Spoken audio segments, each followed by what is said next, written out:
Good morning, everyone.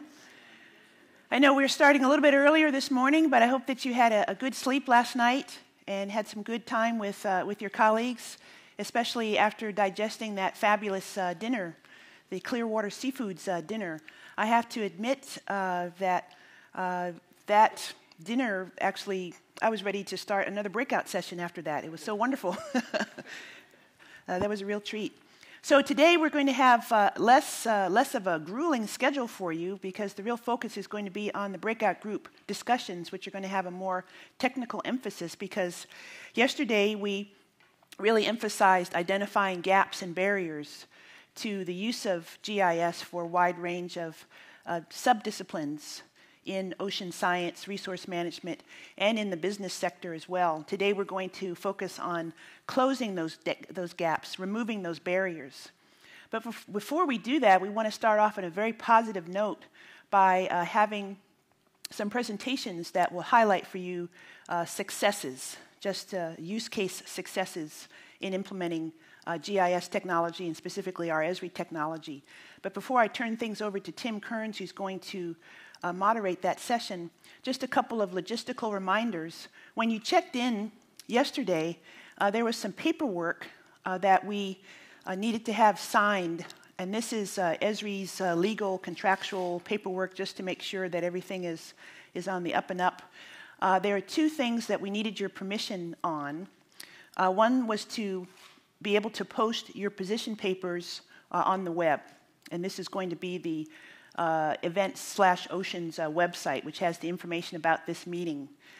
And the other is permission just to circulate your contact information, particularly your email address, among the group, and also to have that posted to the web as well. So I think there are two pieces of paper for you to sign to that effect. And the event staff has let me know that we haven't gotten all the signatures yet. So if you have not actually signed your life away on those two items, please go to the registration table and see Pinkham and just sign off on that. So again, that's to give us permission to post your position papers on the web and also to circulate your contact information, particularly your email address. Now, internally, I know that several of you within your breakout groups have been wanting to reach each other within your breakout groups to continue your discussions. And so we'll facilitate that in terms of getting information to you so that you know you have a listing of who actually was assigned to your breakout group and how to get a hold of those people. So I think now I'll turn things over to Tim Kearns, who is the leader of our maritime team here in professional services. And one thing about Tim, besides him being a fantastic colleague to work with, is that he is also directing the activities of the maritime team, including the ArcGIS for maritime charting and bathymetry that we mentioned very briefly yesterday, as well as the ocean base map. And I know there have been some questions, interest in ArcGIS for maritime. So Tim is going to be available throughout the day, and he and his colleagues will really be available later on in the day in the afternoon with a laptop in hand in case you want to actually see it in action. They can give you a quick demo on the laptop. So Tim, thanks very much. Thanks, Don. Good morning, everyone. My name is Tim Kearns, and I'm going to welcome Jim Mosher from Clearwater Seafoods this morning, and also Mo Doucette from Quality Positioning Systems, or QPS. We're going to start with Jim. Jim is going to give a bit of a background on what Clearwater is doing. He's the Director of Harvest Science Management based in Nova Scotia, Canada. And Clearwater has been involved with sustainable harvesting in the fishery for many, many years. In fact, when I got my career started in the late 90s with the Canadian Hydrographic Service, we were actually teamed with Clearwater, who was doing some mapping of the seafloor so they could better harvest scallops at the time without doing any damage to the seabed, or as minimal damage to the seabed as possible. So it's a fascinating time, and clearly the program has advanced quite a bit, and they're now looking to partner with Esri on a number of fronts for GIS initiatives, and we'll look forward to hearing from Jim. Thanks, Tim, for that introduction, and I'd like to thank Esri for including us in this Ocean Summit this week. It's certainly a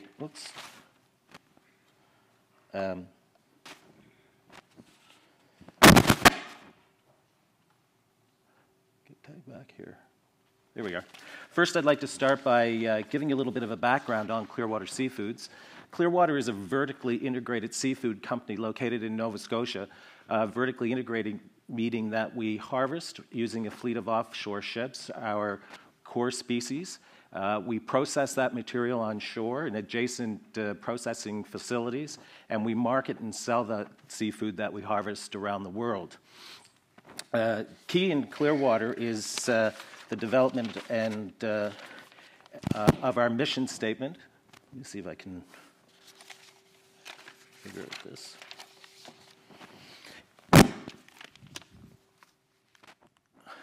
Our mission statement, which is defined by our executive and communicated to all of our employees, is that together Clearwater employees are building the world's most extraordinary wild seafood company dedicated to sustainable seafood excellence.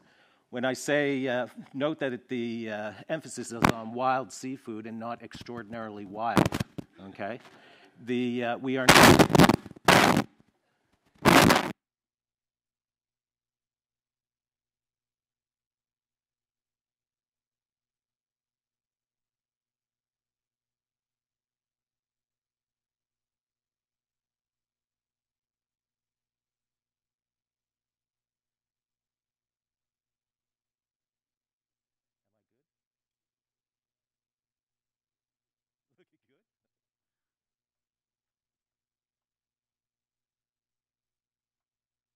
Okay.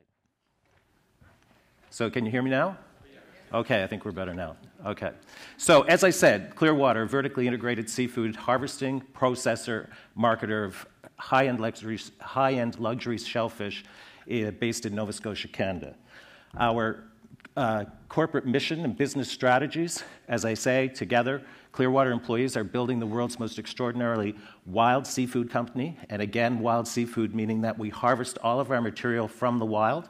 We are not involved in cultured or farmed seafood. And we are, of course, dedicated to sustainable seafood excellence. Coupled with that are our core business strategies, of which there are 6, but the most important in this forum being that we aim to preserve the long-term sustainability of resources on both land and at sea. At Clearwater, we believe that sustainability is not just good business, it's our corporate and personal responsibility. Healthy oceans are fundamental to our business. We recognize that understanding, predicting, promoting the long-term productivity of our fisheries resources translates into sustainable resources and economic performance of our company. And also it benefits the environment and provides a sound environment for our employees and our communities. I'll give you a bit of an overview of where Clearwater actually exists. We are located, as I say, in Halifax, Nova Scotia. We have corporate fleet operations where we fish the Atlantic coast, both in Newfoundland and in Nova Scotia, and as well off the coast of Argentina, based in Mar del Plata, just south of Buenos Aires on the coast, and as well in Ushuaia, which is down in the southern tip of Argentina. These species that we harvest, Argentina is the Patagonian scallop, and we have 2 ships that operate on that in that country. In Nova Scotia, we are predominant in offshore clams, Canadian offshore lobster, northern shrimp up in the Bering Sea and off Greenland, and as well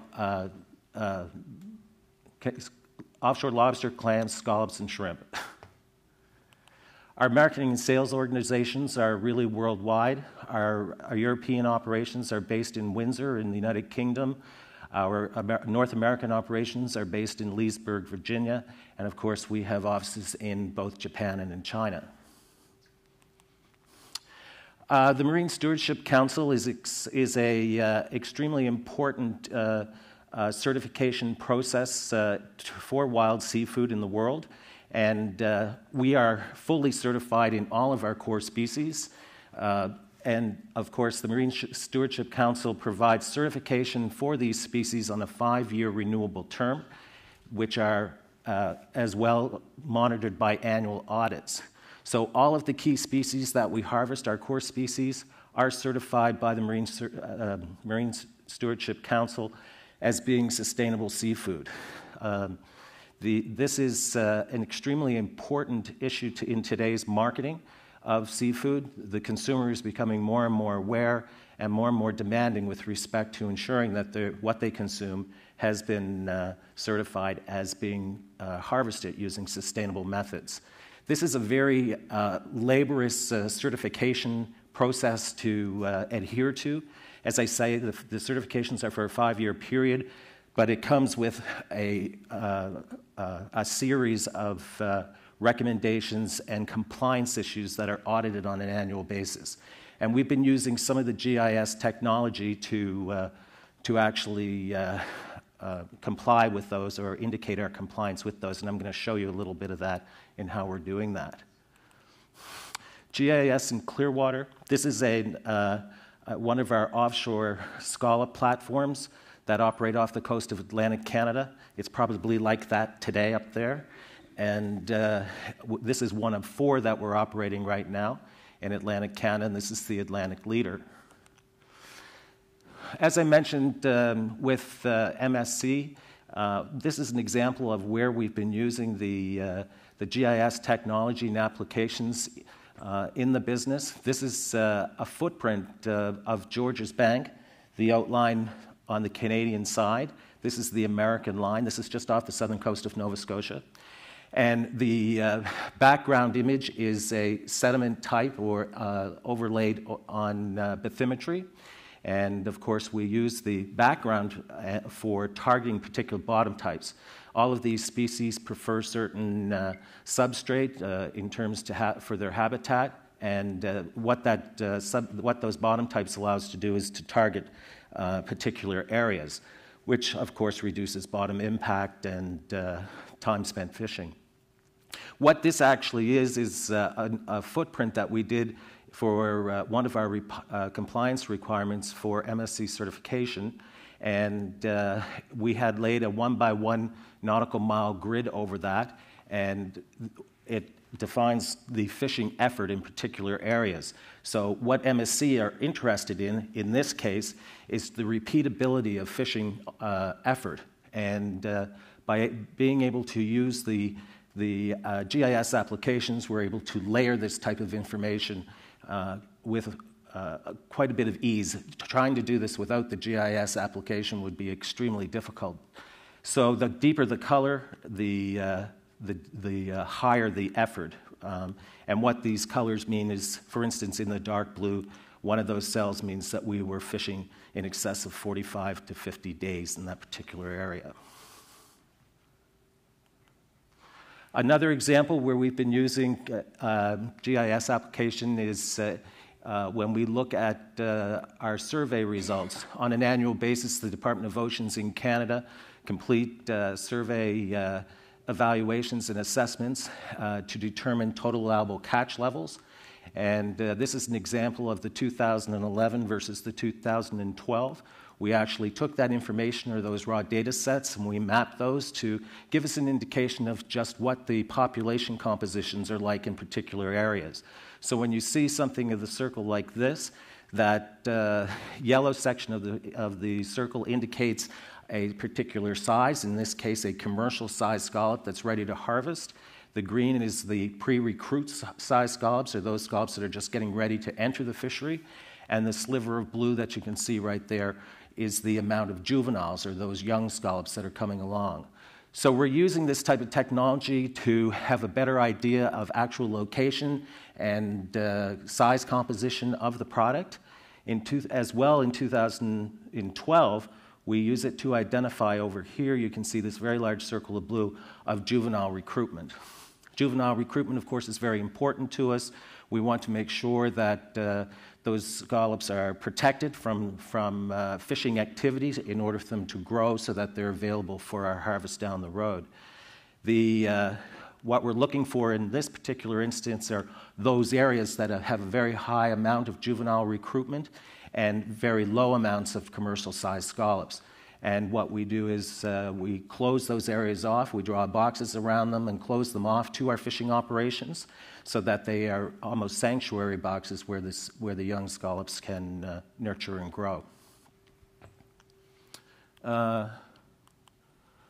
Another example of this is an area just on Georges Bank as well, that we had some high juvenile recruitment in 2010 on this side of the bank.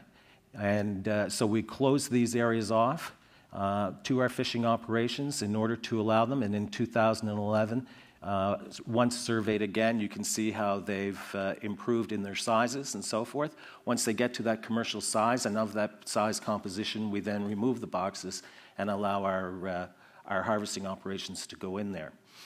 So this is the power of using GIS in our business. Prior to this, we didn't have the capability to really manage these big data sets that we were collecting from survey as well as our catch efforts. And now we're able to, as I say, overlay these particular sets and use them for analysis.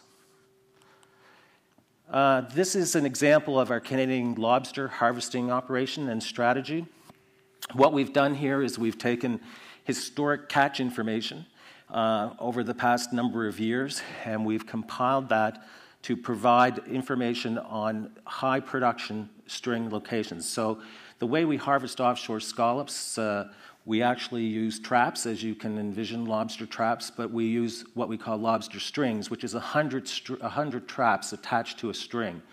And we set we have anywhere from 80 to 100 strings in the water at any particular time. This is not your local inshore type of operation, much more complex.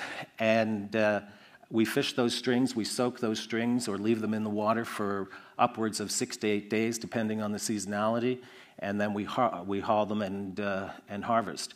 So what we've done, as I say, is we've identified for every 2 weeks of the year where our high production locations have been historically, and we put this on board vessels, onboard our lobster vessels using Arc Explorer actually, and every 2 weeks they update their image and they set their string locations, or they set their strings in these particular locations.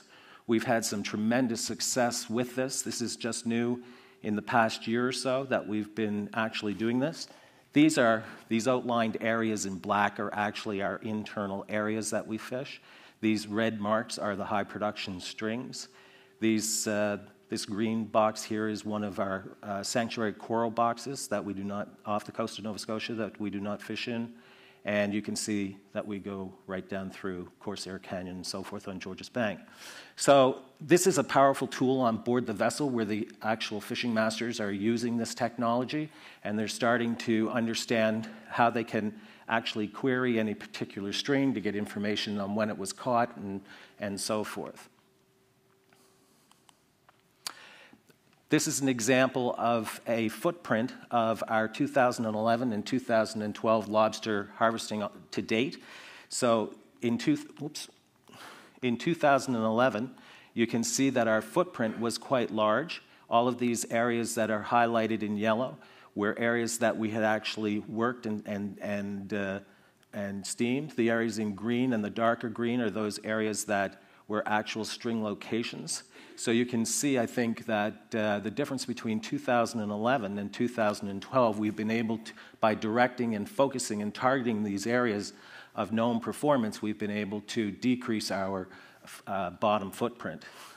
The effect of that between 2011 and 2012 was that we were able to reduce our distance traveled by 6,100 nautical miles, which represents about 30% of the distance that we traveled during the year. So that's very significant in terms of being able to reduce bottom impact and, of course, being able to reduce cost simply by the use of consumables such as fuel on these big operating platforms. Likewise, it reduces GHGs and is just more positive for the environment. So we've had a tremendous success using GIS in the Canadian lobster operation. We're extending the GIS applications throughout all our species and trying to stay focused and understand just exactly where is the best value. So what has our successes been? The use of GIS contributes significantly in supporting our commitment to sustainable oceans and natural resources. Specifically, we have realized significant reductions in our fishery footprint and ocean floor impacts. We have improved understanding of ecosystems, enabling the target of these particular habitats where these shellfish reside.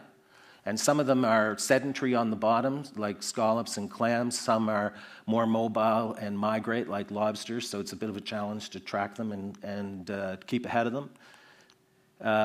We have improved understanding of the population compositions and locations.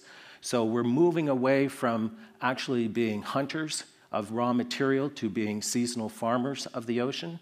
We have an idea now, a better idea of how, with relation to growth rates of these particular species, just exactly where they reside and when they're going to be most ripe for harvest. And this is a significant issue, we've also had a significant reduction in the catch of non-targeted species. That is a huge issue with relation to MSC. We have a lot of requirements in compliance to make sure that we work on developing fishing gear and technology that minimizes the catch of non-targeted species.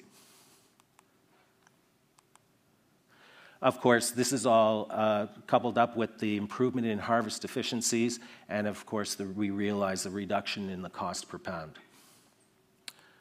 So our next steps, we're working to enhance our data integrity. Of course, data is king in all of this, and we have a lot of historic catch information as well as a lot of historic survey information. We're working to put that in formats in warehouses that are easily accessed. As well, going forward, we're looking to, we've recently collaborated with QPS in developing a new catch monitoring system, which is a much more granular system, or provides a much more granular look at what our harvesting activity will be. And we hope to have that in place during 2013. So data integrity is huge, and as I say, we're looking at data sets that affect all of these fisheries. We're looking to improve the our understanding of ocean conditions and resource health.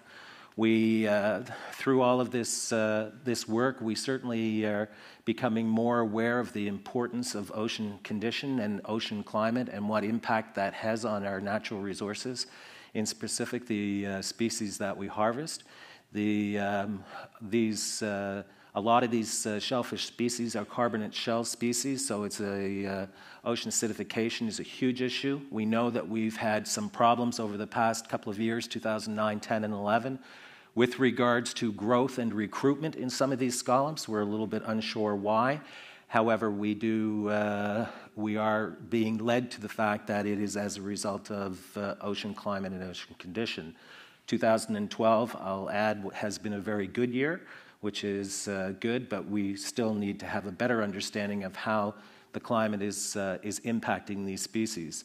We're looking at things such as chlorophyll production, we're looking at fluorescence, we're looking at those types of things as indicators, and those types of things that we would eventually like to be able to move towards being predictors. So that's a big issue for us, and certainly one that Esri has been helping us with, and one that we certainly are going to be spending some time on. And of course, the continued promotion of resource sustainability. This is as I say, Clearwater has an understanding with regards to the importance of the long-term viability of these resources on our company's fortunes, and it's going to, of course, be necessary to keep that on our radar. And as well, in order to maintain these MSC certifications, MSC is becoming more and more scrutinized around the world these days by consumers who want to make sure that, as I mentioned earlier, the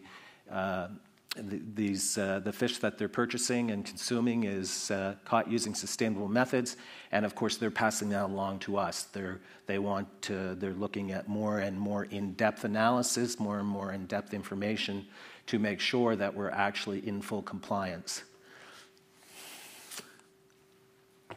Very quick. Questions?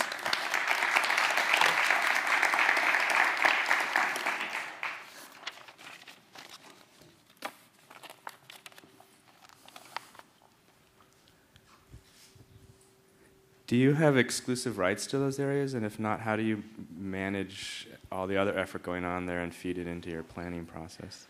In Canada, we operate under a rights-based fisheries model.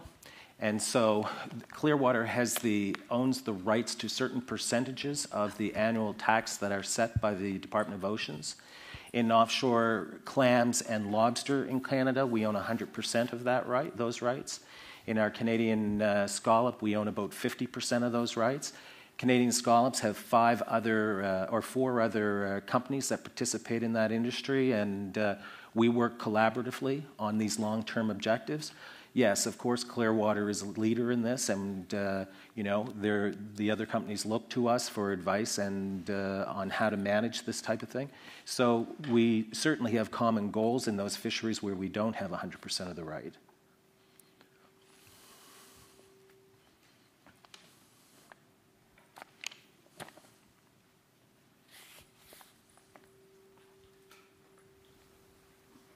Could you describe what methods you're using to reduce the risk of entanglement of large whales with your lobster traps?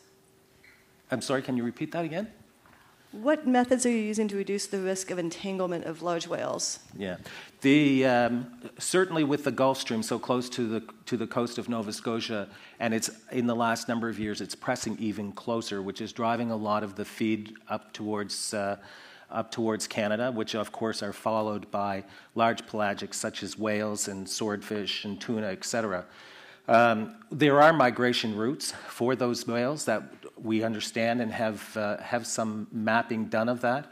And during certain times of the year when we know of those migrations, we do stay out of those areas. And we have very, very minimal interaction with whales. And I can't recall ever having an interaction with a right whale.